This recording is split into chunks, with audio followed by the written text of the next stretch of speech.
I mean, obviously the first thing I do is choose. You know, I usually have a lot of heads to choose from. Yeah. And I even have customers that I'll actually send them pictures of the actual rough turning itself, and let the customer say, okay, I like that one, or I don't like that one, or I like the grain on that one, and you know, and they'll pick out, you know, what grain looks good to their eye. So that's normally how I start. So first process after that is what we call nose and neck cut. So anyhow, after I choose a head, like this one in particular, this is the LFF model. Is that the most popular model, or? It's one, yeah, with that and the 945 and 693. I mean, all your classic MacGregors that you see, that's what people want. This particular model was turned by Middle Ground Golf, and it's got a 2-inch face.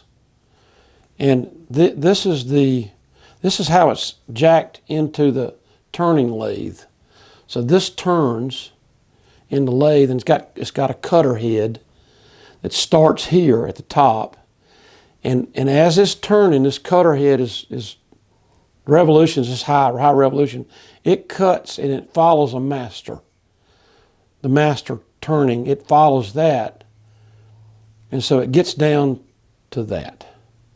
And it starts out to be at least twice that size. It's that big, that thick all the way around. So it starts out pretty thick. So there's a lot of waste, a lot of sawdust that comes off of one of these things. We've got the hosel drilled, ready for shaft. I'll normally use different size drill bits to taper the shaft to take whatever diameter shaft would go in it. Like particular a 335 diameter parallel shaft, I'm gonna, after my 5/16 initial bore in the head off of my boring machine, I'll usually run a 11/32 for a 335 tip shaft for that.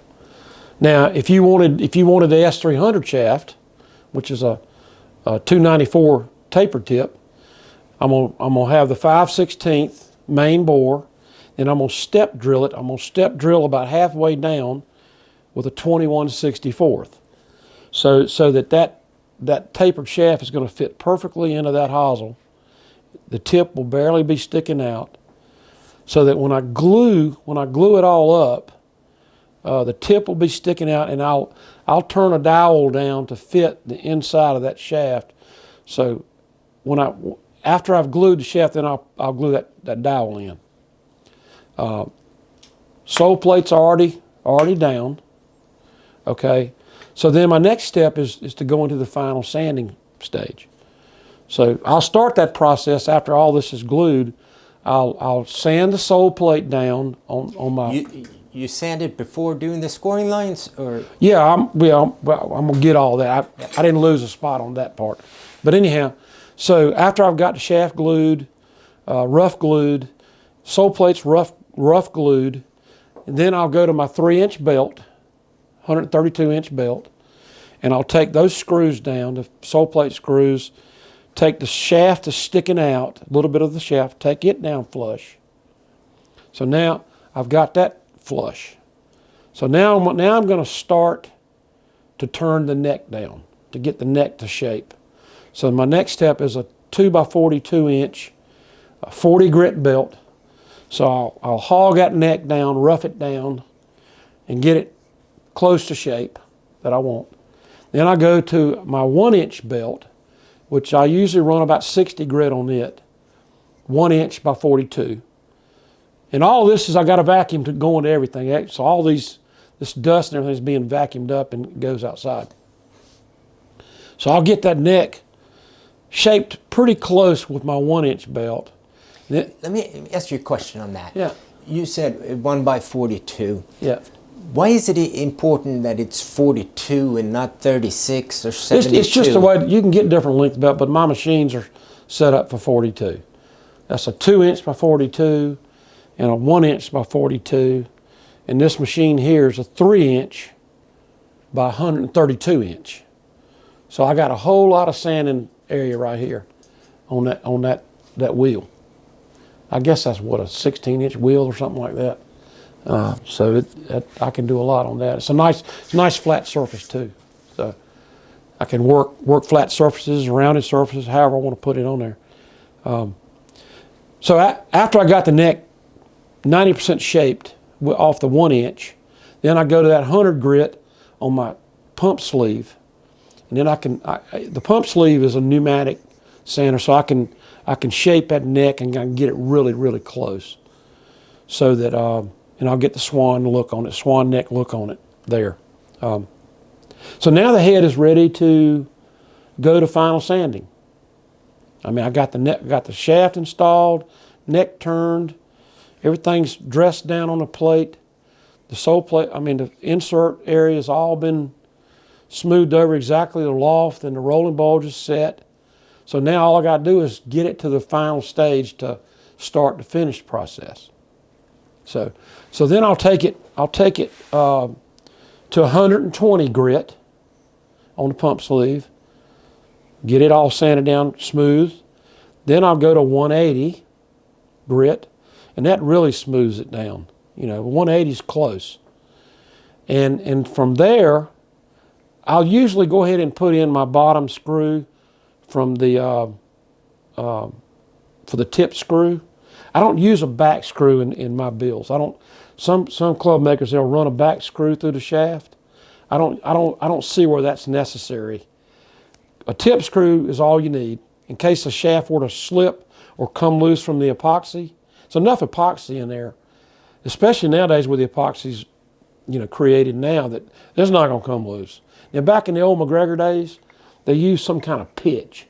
It was some kind of tar or pitch. I don't know what it was. So they pinned them on the bottom and the back. They had to pin them twice to keep them stable. Well, the bottom screw, to me, it just doesn't look right if there's not a screw in the shaft. Yeah, well, from the bottom. It's a very cosmetic look. Yeah, MacGregor did that. It was a cosmetic look, plus it was functional. It was actually, the shaft was pinned twice along with the pitch, which, I don't know, when I'm doing restoration work on old MacGregors, that's the first thing I check. And 9 times out of 10, I got to take that head apart and reset it with epoxy. You very seldom ever get on old MacGregor 52 Imatic in here to where that shaft is tight. Very seldom. So I usually I got a couple special tools. I can back the back screw out, and then the tip screw normally will come right out. And if it doesn't come out, I'll drill it out. I'll just drill it in half, take a center punch and punch the other piece that's left in there, punch it away, and I can get the head off and reset everything. Going into the final sanding of the head, heading towards the finish process. So my last pump sleeve sanding, after I've gotten that screw sanded down, I use 180, sand it down smooth, and then I go to my wavy washer and my Scotch-Brite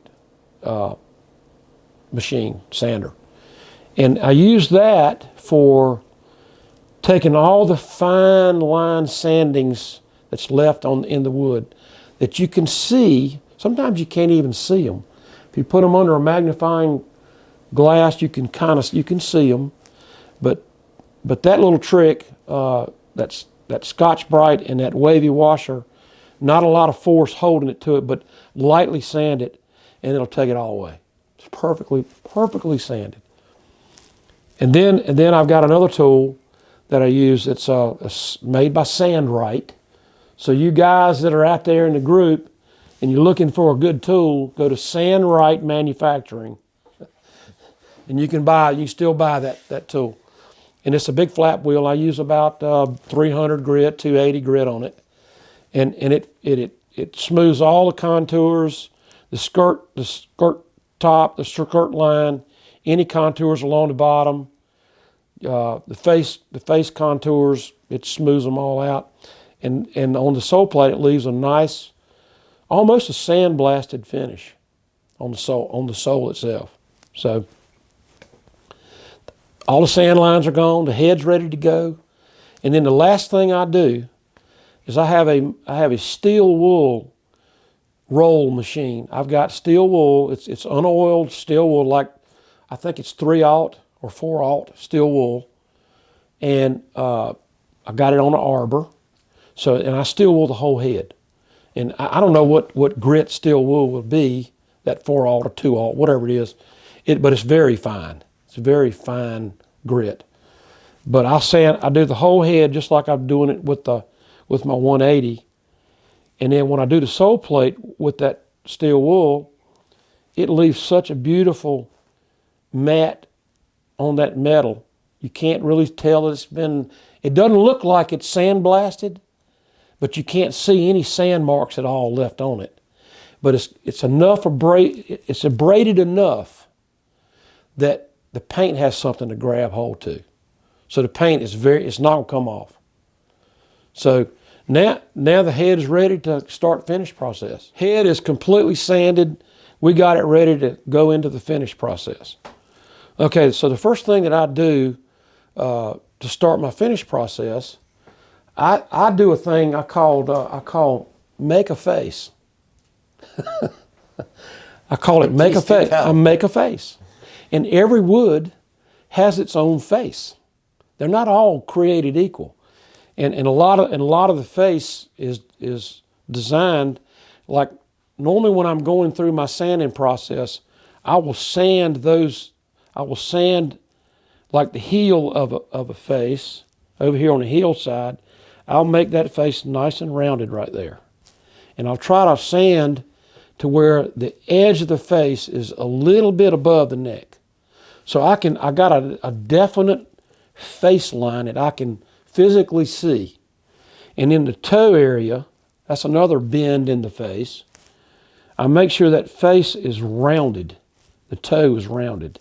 So you got your upper line from the skirt, come up to the crown, nice round edge, and then your top edge. So you got a nice round face that follows that particular head design. I mean, every head is different, but now I've got something to work with.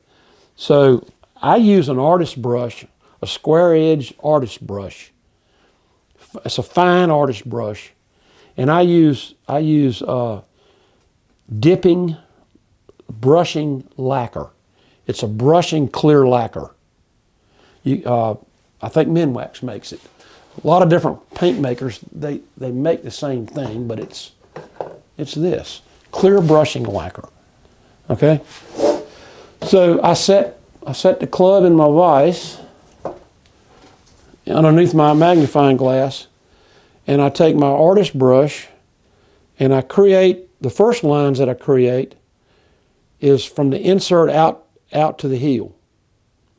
So I'll take the flat edge of that brush and paint right along the edge, and I'll start the curve with that brush. So now I got a clean line. It's very clean.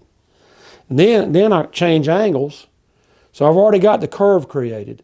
Then I change angles, still the end of the brush, flat end. Then I create the line going down to the sole plate. So I just continue that line. But I have to do it with two different angles. I can't do it with just one angle. So now I've got the heel face lined, and then on the toe, also I will paint everything on the face itself. I'll cover that face, especially if it's fiber. I want the face completely sealed, and then on the toe side of it, I take the flat edge the same way, and I can do the top edge over to the toe where it's rounded, and then I come down to the sole plate. So I've created a nice face line. All the face lines match. The little lines that I have sanded, it's right on it. So there's nothing above it or below it. It's all together. And then the last thing I'll do, which most of the ones I build are fiber inserts. So now I got to seal off the top of the insert.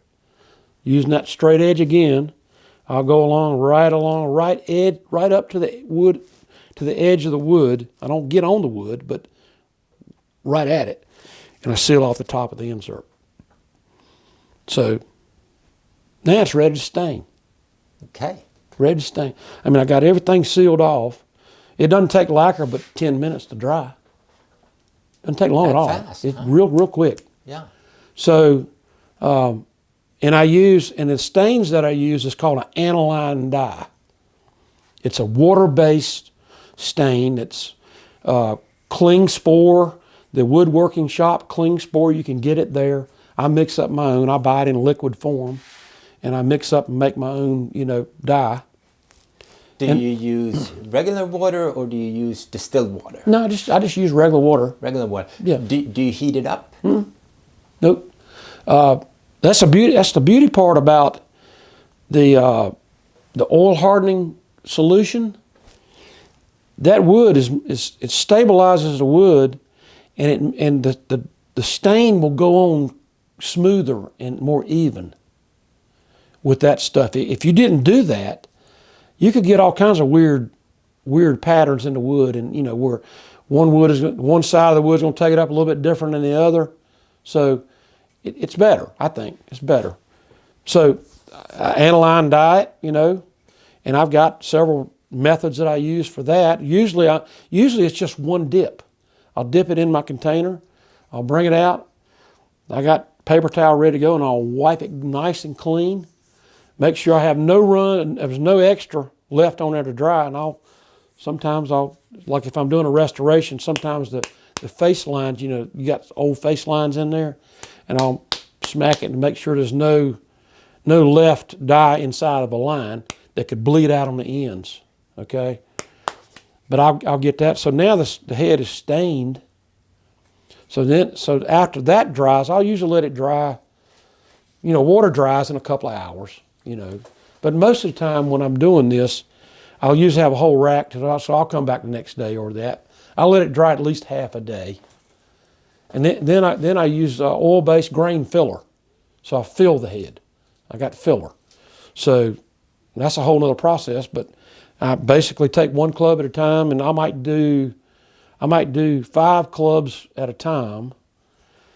And I've got 3-4 different colors of filler that I use, depending on what somebody wants shade-wise. I've got light. I've got a no stain filler, and I've got 3 other stains, darker fillers. So depending on how dark somebody wants a club, and I'll wipe it all over where it needs to be, let it flash off for 10 minutes or 15 minutes. And I use a chamois. I got some chamois cloths I buy in a roll. They're about a foot wide by about 2 foot long. And I'll usually put 2 of them together, and I fold it over. And then I get them in my vise. It's almost like shining a shoe. I'll wipe that filler off, almost like shining a shoe. And I turn it over, and I'll do the crown. And then I end up, I got another piece of chamois that I'll wipe the whole head nice and clean. I get it nice and clean. Then I'll let it dry for a day. So now the head's filled, it's stained and filled, and no scoring lines. There's no scoring lines. So the next step is I'll take lacquer thinner, since the face is sealed off with lacquer. I take lacquer thinner on a piece of paper towel, and I'll clean off that lacquer in the face. I don't want to get out on the head. I'll just clean off where I have put that sealer on the face. So I get all of that cleaned off, top of the insert, and then Patrick, from there I can inspect the line that I made that face out of. I can see now what line I've got. I mean, it's very obvious. I can tell I need to clean this line up a little bit, or I need to take a little bit off of this area to make it look more proportional. I do that in my vise underneath my my magnifying glass, with the edge of a small razor blade, and basically you just pulling it off, pulling a little bit of stain off wherever you need it, and it comes right off. Yeah, I mean it's tedious, but that's how you get that nice clean look. There's nothing fuzzy about it. It's a perfect line.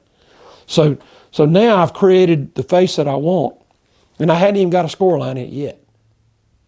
No score line. So the next step is to put the scoring lines in. And I've got a jig. I've got a jig that I use that's my old buddy Mac, the machine guy that built these machines here. He built that scoring jig, and Joe Powell used them. All the manufacturers used them. MacGregor used the same jig. Some of them were set up with a holder that would hold the head and follow the jig. But I learned from old man Dick Gibbs down in Orlando. He was a club maker I knew. You used to do it by hand. You do it by eye and you do it by hand. So that's the way I learned how to do it. And that's the way Joe Powell did it. So to do that process, I'll set the jig up. Let's say it's a 693 look, which has got a 693 has 9 lines in it. They're all even lines. They're all even. Okay. Now fairway wood 693s has 7 lines in it. So, but on the 693, the center line is in the center of the face. So the trick I learned is I'll come over here and I'll find that line that I want.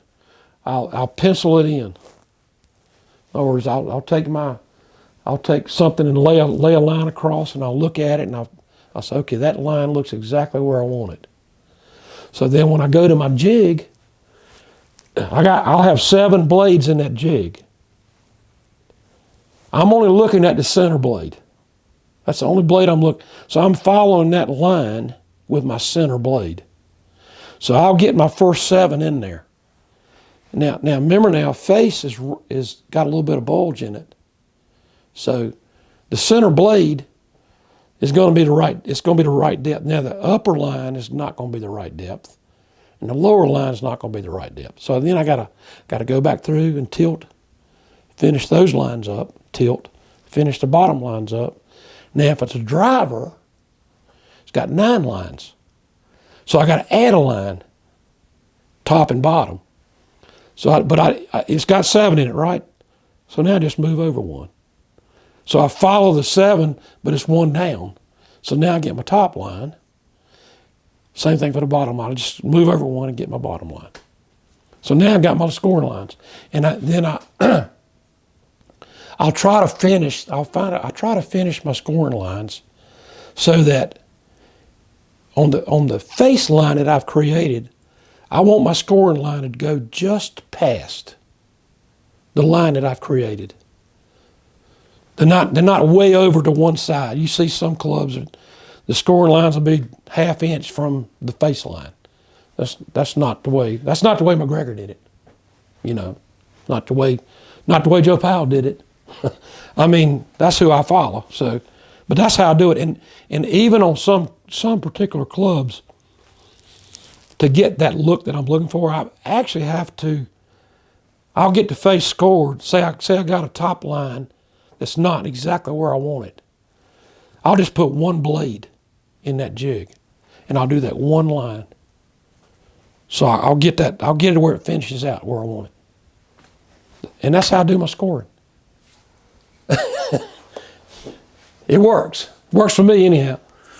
But when I'm doing a restoration, I do the same process. Now, I'll pull all the screws out of a club, go through the finish process.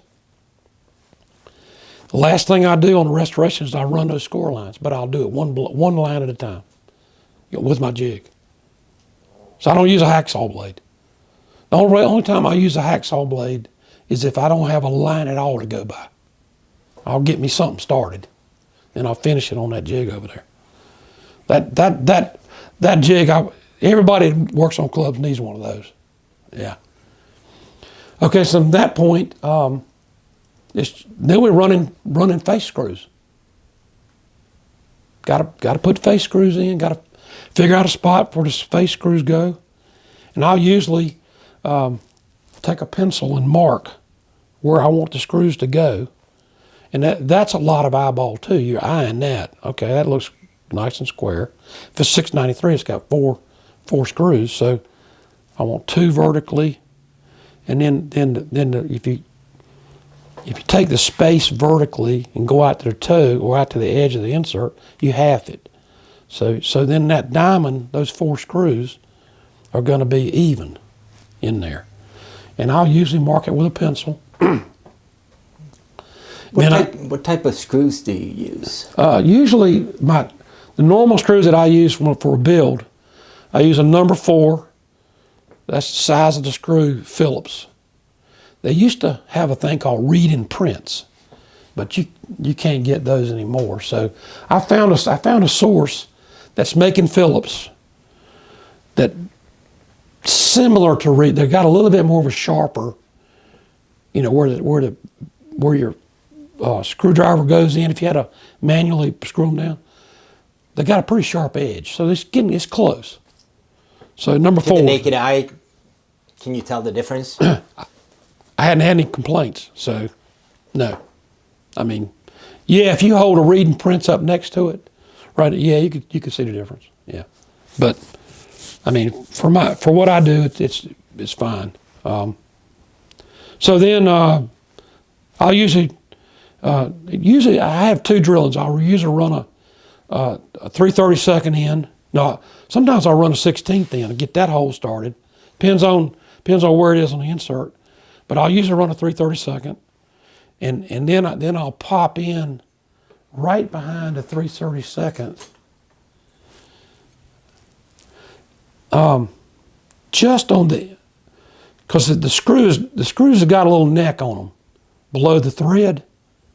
So I'll use, and then the diameter of the neck is usually just a 16th or so larger. So I'll usually just pop just the top with the next size, which is, I can't remember off the top of my head, but it's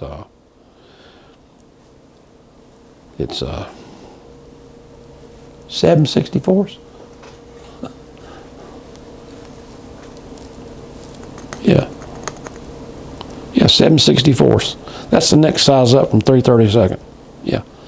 And I'll just pop, just pop right below where the countersink is on the screw, so that when I'm screwing it down, it's not going to hit a bind and break the screw off. I can always do that. If it hits a bind, the metal is soft enough you can break it off, especially on an aluminum screw, like in the old PTs, So I learned that little trick, and I'll usually set that screw with just a dab of wood glue, run it in, and when I get them all down, then I take my little ball peen hammer and tap them.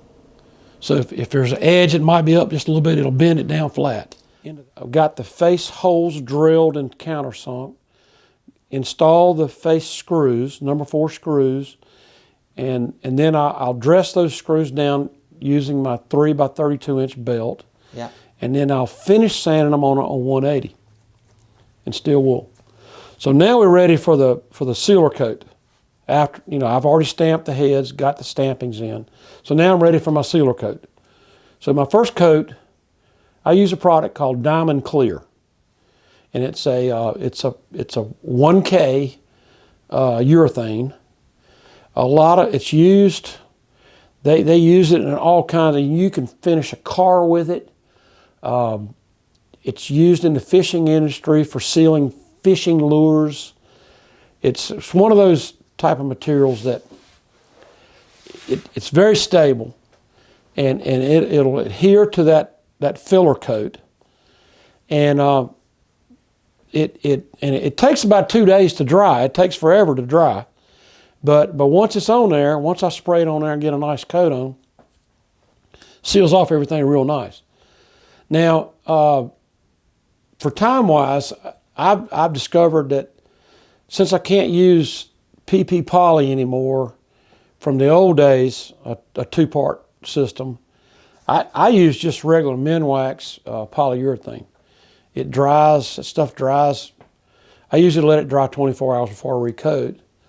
But so I'll use the Diamond Clear as my primer coat, and then that sets up the environment so that oil base Minwax will bond to that. It bonds real good to that.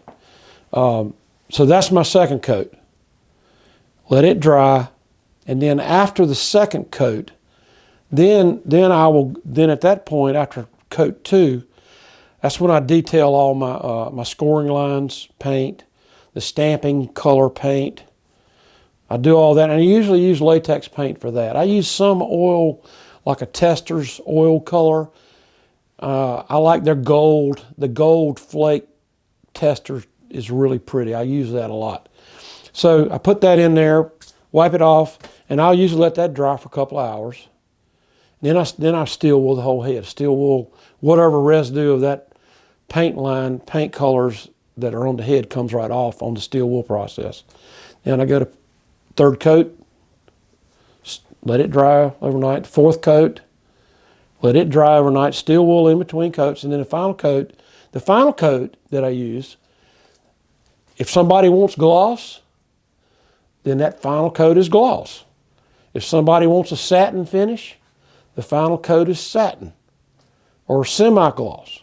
So the last coat is the determining, and the reason I do that is because satins and semi-gloss, they have some other stuff in the paint that's darker. It's more substance in the paint. I want to keep the coating on the wood as clear as I can. The less stuff that's in the paint, the clearer it's going to be. So that's the reason I just wait to the last coat. If somebody's going with a satin finish, it's going to end up being satin, but it's only got one coat of satin, and it all bonds together. So, and then from there, I usually let them dry 2 days. From there, then I do my whipping, put the whipping on after that, and do my grip work after that. Whatever grip work takes. So we got a finished product.